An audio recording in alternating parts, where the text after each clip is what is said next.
Tu as pleuré que le Seigneur te parle. Tu as un problème, tu as prié que Dieu te parle.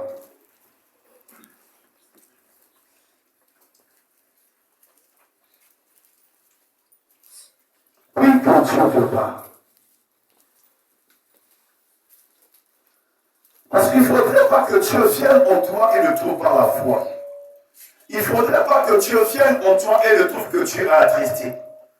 Il ne faudrait pas que Dieu vienne en toi et trouve que ton âme est loin de lui. Il n'a jamais abandonné quelqu'un. Est-ce qu'il trouvera la foi? Amen. Amen. Alléluia. On va se lever, nous allons lire Philippiens chapitre 4, versets 6 à 7. Philippiens 4, versets 6 à 7. Amen. Amen. Je le lis au nom puissant de Jésus-Christ.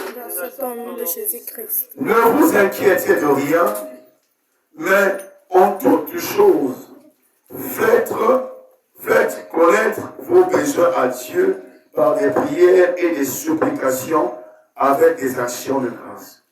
Et la paix de Dieu qui surpasse toute intelligence gardera vos cœurs et vos pensées en Jésus-Christ. Parole du Seigneur. Est-ce que l'Église peut acclamer cette parole?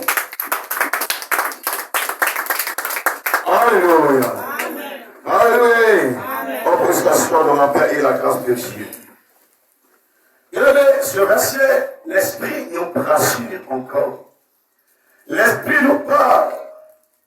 Il dit, ne vous inquiétez de rien. Pourquoi l'Esprit veut qu'on ne s'inquiète de rien? Parce que tout simplement, la parole dit, comme le livre de Timothée, expressément, au dernier temps, beaucoup abandonneront la foi. Pourquoi les gens vont abandonner la foi? C'est parce que ce qu'eux désirent est lent à être accompli. Ce que l'homme cherche est lent, difficile d'être accompli. Chacun de nous ce matin a envie que Dieu opère un miracle dans sa vie sur quelque chose. Là, il faut l'église. Réponds-moi à l'église. C'est-à-dire qu'on veut que Dieu accomplisse quelque chose en nous. Voilà pourquoi chaque fois nous pleurons, nous prions, nous intercédons, nous gênons. Le but est quoi? Et que Dieu se souvienne de nous, que Dieu fasse quelque chose.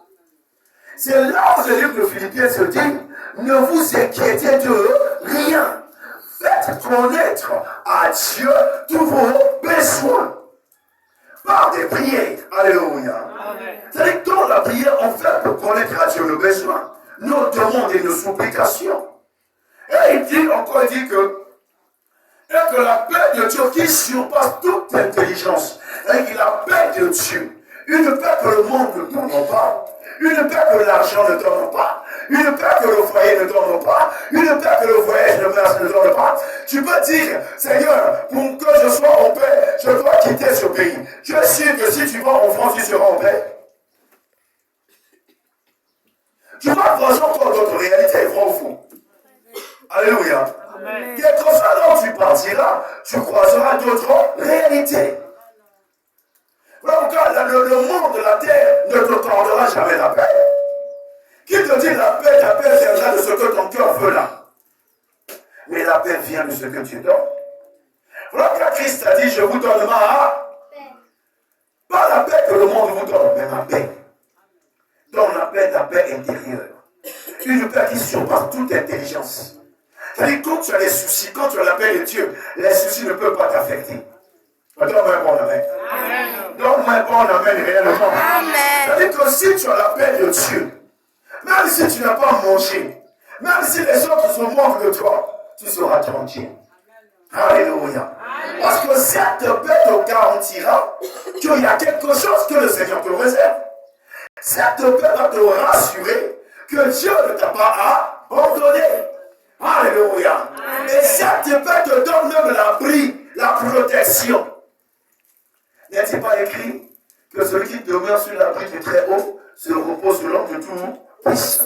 Et quand tu as la paix de Dieu, même si on t'humilie, on t'injurie, on dit n'a rien, tu prendras la tête haute. Toi, tu sais que chaque chose a son. Voilà pourquoi on me dit, ne vous inquiétez de rien. Parce que quand on s'inquiète, notre cœur devient troublé.